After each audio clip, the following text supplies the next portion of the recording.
Assalamualaikum warahmatullahi wabarakatuh.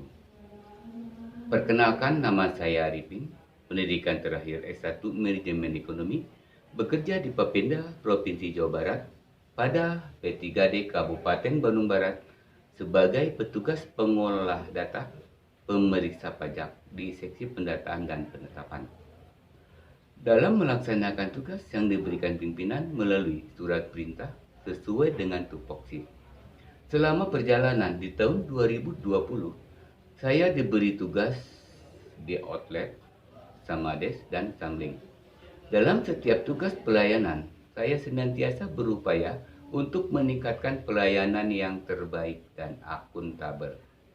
Capaian prestasi di tahun 2020 dihadapi dengan kondisi pandemi COVID-19.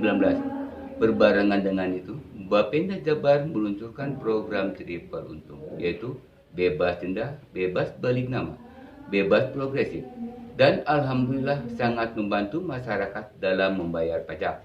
Dalam hal ini, sebagai pelaksana saya melakukan sosialisasi kepada masyarakat. Dan alhamdulillah antusias masyarakat untuk melaksanakan pembayaran pajak sehingga menuntut saya memberikan pelayanan yang prima kepada masyarakat, terutama para wajib pajak yang mempunyai tunggakan. Harapan di tahun 2021, semoga pandemi COVID-19 cepat berlalu, normal kembali, agar apa yang diharapkan dapat terlaksana sesuai harapan, target tercapai. Demikian profil dan perkenalan saya. Wassalamualaikum warahmatullahi wabarakatuh.